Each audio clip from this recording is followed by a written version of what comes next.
this is a good list that I've put together, inspired by a couple of others and my own contribution, and I'd like to share this list with you. First, learning the power of purpose. A person who has purpose in their life, they have something to go for, some meaning. One writer described it, for some people it becomes a magnificent obsession. And for you and I, maybe it doesn't need to be that dramatic as a magnificent obsession. But it has to be something that does something to us, something that pulls us, especially into the future. You know, there are many influences on us. One is the influence of the past. Some people are always pulled back by the past. Some people are always pulled aside by the distractions. But here's what's powerful. If you have a list of high purpose in your life, it pulls you toward the future. And the more powerful the purpose is, the stronger it pulls. And here's the other great advantage if you have purpose for the future. It pulls you through all kinds of challenges and all kinds of difficulties. If you don't have these strong purposes for the future, it's easy to get swallowed by a bad day. It's easy to be almost annihilated by a poor month. And it's easy sometimes to almost disappear beneath the waves of a year that goes backwards if you don't have something to pull you beyond that year. So if you want something to pull you through all kinds of challenges, all kinds of difficulties and things that come at you, you got to have something on out there, beyond today, beyond next week, beyond next month, beyond this year, that pulls you into the future. And the clearer it is, the stronger it pulls. The more dynamic it is, the more it affects your life, your spirit, your heart, your soul. It also creates imagination. It gets your mind working on how to achieve that purpose. And if your mind will work, and if your heart works, and if your spirit works, and if you have good input, like good ideas, I'm telling you, there isn't anything you can't accomplish. So that's one of the great powers that'll make a variable of you, and that is purpose. Here's the next one, self-confidence. Where does self-confidence come from? And this is the best advice I can give you on that. Not neglecting, first of all, the small daily disciplines. Self-confidence really comes from feeling good about yourself. And one of the best ways to feel good about yourself is at the end of the day to know that you poured it on. You did your best. If you conducted a meeting, you did the best you could. If you made a phone call, it was the best phone call you could possibly make. If you wrote a letter, it wasn't a casual letter, it was your best letter. At the end of those kind of days, when you feel good about yourself, self-confidence starts to rise. You know that if you can have this kind of a good day, you can have another one the next day, and those days become the weeks become the months, and the month becomes a powerful year. Self-confidence comes from the lack of neglect. If you will not neglect to do the small daily disciplines, that's where self-confidence comes from. Part of good health is self-confidence. I know I'm going to be healthy. I take the Herbalife products. I eat the apple a day. I walk around the block. I do the jogging on the beach. At the end of the day, when you've really poured it on and you've done all the stuff, self-confidence grows. That self-confidence affects your health. It affects your future. It affects your psyche. So this is true. One of the great powers is self-confidence. Self-confidence means willingness to do whatever it takes to achieve. Some people say, well, I'll do it for a little while and see what happens. You know, I'll try a couple of things. If that doesn't work, I'm out of here. And all of us know that that kind of person doesn't have much of a future. But if you're willing to do whatever it takes, if I have to learn a couple of things, I will learn those things. If I got to learn 5 or 6 things, I'll learn all 6. If I have to take an extra class, I'll take an extra class. If I've got to read the books, I'll read the books.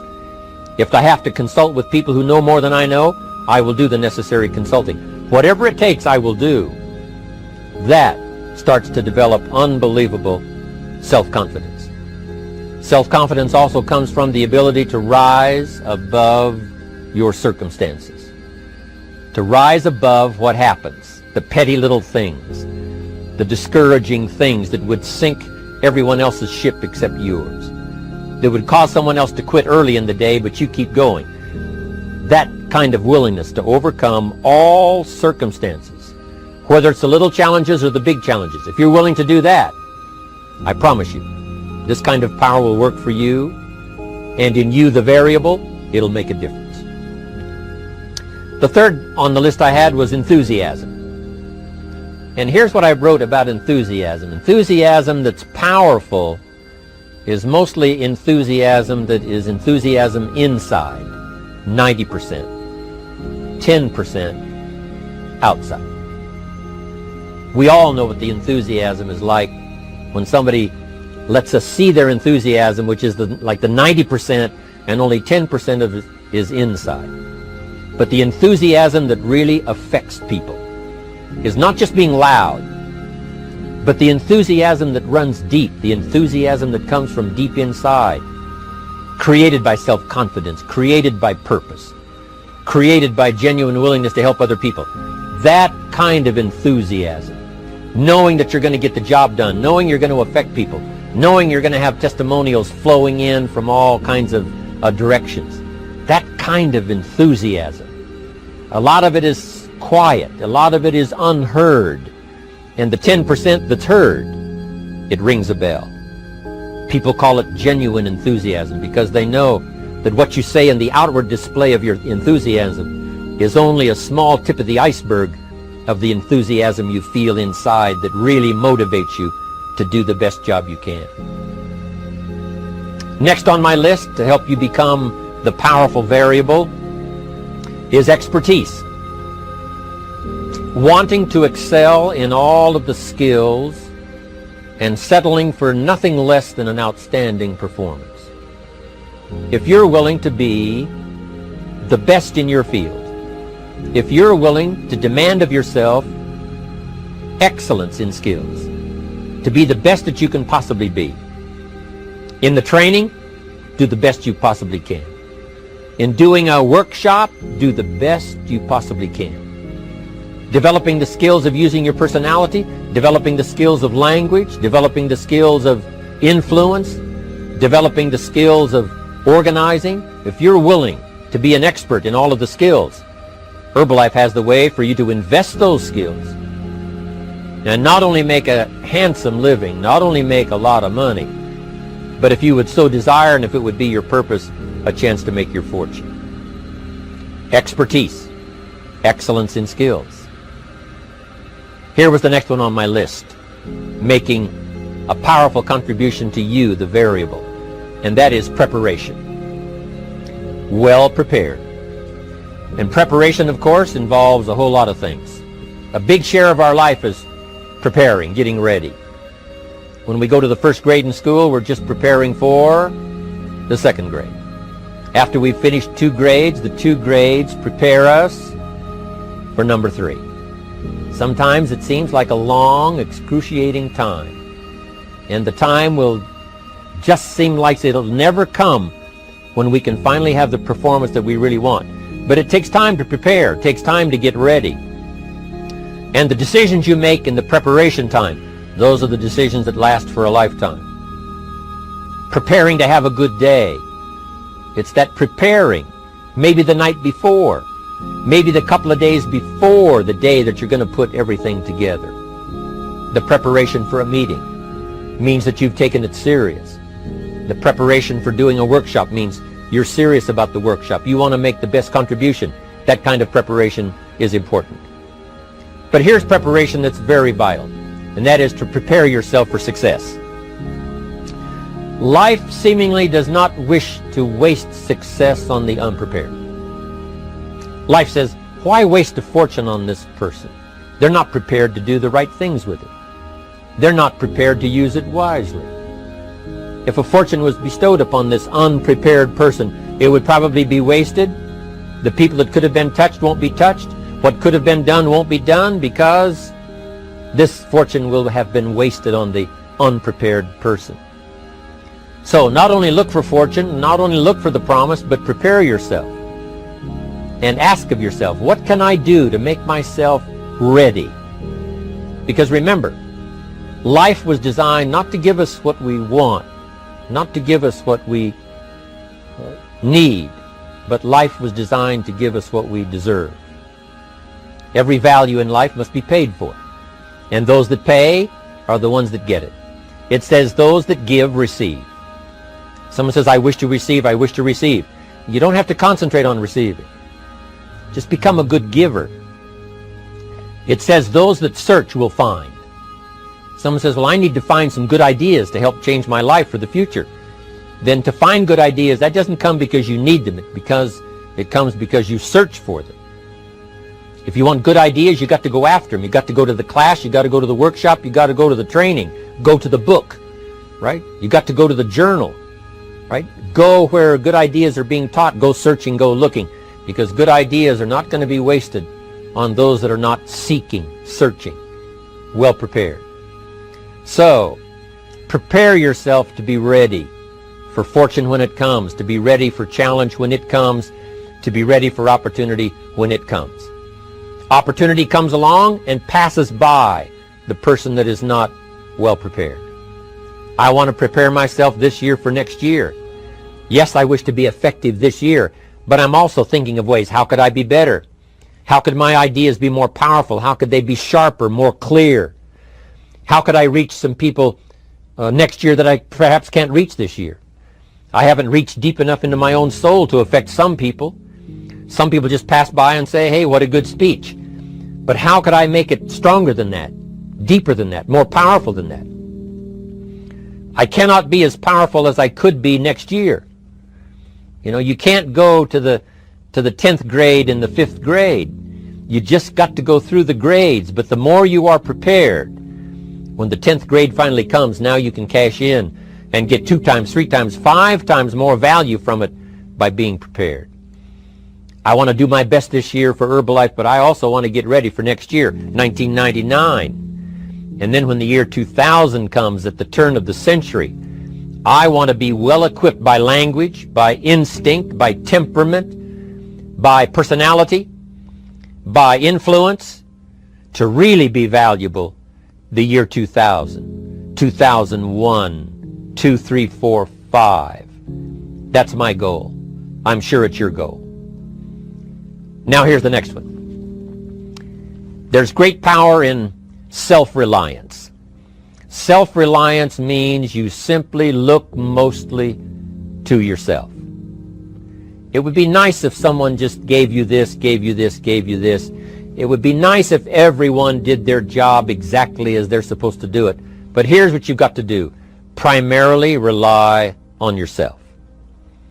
Primarily say, I'm the person responsible. And I will learn the necessary skills so that I can help people learn their skills. If I need lots of people to do certain things to build my organization, that is what I must have. But I've got to be the final backstop. I've got to be the final one that people can rely on. So that if this is missed and this is missed, I can catch up. I can fill the gap. I can do the job. We have to do it when we conduct meetings. We have to do it when we conduct training. We have to do it when we're in a class of just a few. What someone might have missed, we're there to fill in. Self-reliance. Primarily, we're learning to count on yourself. So that you can do this. Never complain and never explain. Here's the next key power, and that's image. There's many parts to image. The image that others see you as. The image you have with other people. And it's very important how other people see you. If they don't see you as a leader, chances are they won't pay attention. If they don't see you as being in control, chances are they won't have the trust. If they don't see you as knowing where you're going, what you want to accomplish, they probably won't follow. But if people can see you, if you have the image of someone that's in charge, in control of your life, your future, your destiny, in control of the situation, if they see that, that kind of image is powerful. It helps to win the day. It attracts other people. People want to be around people that are in control, that are powerful, but they know how to use their power. Influential, but they know how to use their influence. That kind of image is important. But here's a very important image, and that is your image of yourself. self. The way you dress, the way you talk, the way you think, your capacity for learning, all of that is an important image that you have of yourself. The image that you have that if it needs to be learned, you could learn it. If there's a book that needs to be mastered, you could master it. If there's a skill that needs to be learned, why couldn't you get busy now and learn that skill? That kind of self-image, that I am continually trying my best to be the best I can. Because one of the most important places you have to look is into the future, yes. You've got to look into the past, yes. You've got to look around, yes. But one of the most important places you have to look is in the mirror. You know, how I appear to other people, that's important. But how I appear to myself is the ultimate importance. That kind of image, to where you'll develop the self-confidence, you'll develop the self-reliance. Now here's another one in my rather short list. The next word is character. Becoming a person of high values, a person of principles, a person of honesty, a person that earns respect.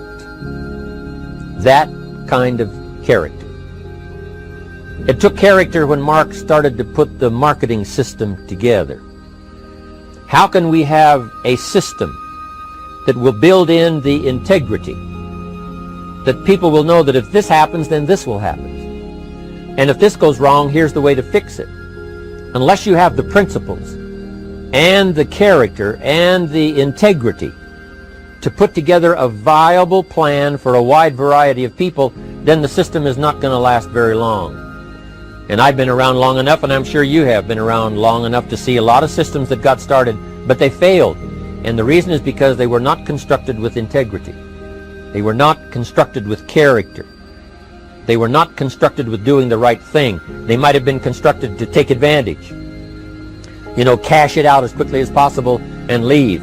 Mark was involved when others took advantage of him all those years ago before Herbalife. When someone took advantage and didn't have the character, didn't have the principles, and didn't have the character to stay, the character to see it through, the character to do the right thing. So this is important, to develop the character within yourself, that people see you as honest, as fair, willing to do the right thing, willing to be helpful, but always willing to walk the center line, not to pass the line.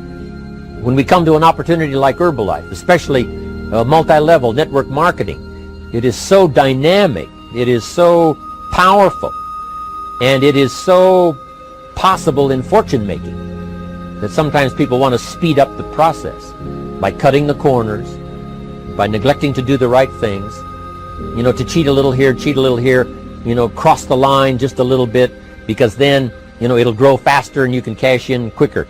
Not necessary here. Doing Herbalife right will build your fortune longer and stronger than trying to cut the corners and not doing it right. If we'll have the integrity that Mark had when he started it, and keep perpetuating that we will do the right thing by the marketing system, the right thing by a distributor who has a customer and they take care of that customer belongs to that distributor. That kind of integrity in the marketing system, the kind of integrity we have among each other, the kind of character we have to rely on each other, because here's what we cannot do. We cannot do this by ourselves. Mark's got to count on me. I've got to count on Mark. We've got to count on the president's team. The president's team has to count on the chairman's club for advice and counsel. We have to count on the millionaire team, the tabulator team, the world team. We've got to count on the distributor. We've got to count on the distributor giving the right message to the potential customer. We've got to count on the distributor giving wise counsel to the new recruit, teaching them the right way, the Herbalife way, the principled way, the character way. Vitally important. Building and developing your own character. Now here's another one. It's called self-discipline. Self-discipline, all of us have a challenge with that. Because sometimes it's easy, and especially if you're working hard, doing the best you can, it's easy sometimes to let up and let it go. But remember, so many people, especially now that we're as big as we are around the world, are counting on what we do. At home office, they have to be careful. They have to be disciplined. It's easy for the person who ships the product from Herbalife says, oh, well, I'll wait until tomorrow to ship it. And then they go home and sleep like a baby. But the distributor who's waiting for that product doesn't sleep that night, or doesn't sleep when the product doesn't show on time. But if everybody will have the discipline to say, I will do the best job I can. I will make mistakes, of course, because we're all human, but I'll try to remedy those mistakes and do the best job I can. That kind of self-discipline that understands how important your part is in all of the functions that work. Coming to work on the set here, HBN, there's so many people that play a part. And each one of the parts that are played is necessary to put on the broadcast, make it viable, make it real, make it powerful. Any couple of them missing, and it would be a disaster. But all of it put together, and it works like a charm. Each person developing the self-discipline to do their part, do their job. Here's one more, and that is the power of extraordinary performance and demanding of yourself excellent results. This is so important. If you want to live extraordinary, you must do extraordinary. If you want an extraordinary income, you must do extraordinary things. If you want an extraordinary fortune, you must go with the demands of what it takes to have that fortune. Mark has made such a fortune, it's almost beyond comprehension what the numbers really are. But guess what he has the satisfaction of knowing? He earned it all. If he'd have been lax in the performance, Herbalife would not be here these 18 years later. Herbalife would have been a footnote in multi-level history. But because he performed year after year, the 3rd year and the 5th year, and the 7th year and the 10th year, and the 12th year and the 15th year, and now performing well in the 18th year, I'm telling you, that's what makes it such a viable fortune for Mark personally, of course, because he did the job. If we would ask of ourselves that kind of performance, and you've got to ask it of yourself. You know, I can't ask it of you. I would try to inspire you. I would try my best to share with you what it might taste like, what it's like to finally make your fortune. It happened for me. But here's what you must do. You must demand it of yourself. Society does not demand that you not have a heart attack. But if you want to escape having a heart attack, you must demand it of yourself. Society doesn't demand that you take Herbalife and improve your health. You have to demand it of yourself. Society doesn't demand that you jog around the block every morning. But if you want good health, you must demand it of yourself. Society doesn't demand that you read a couple of books a week and improve your intelligence and your knowledge. That you must demand of yourself. Society does not demand that you build a financial wall around your family nothing can get through. That's not a demand of society. But you must demand it, if you wish it, you must demand it of yourself. Society doesn't demand that you learn a list of 10 skills.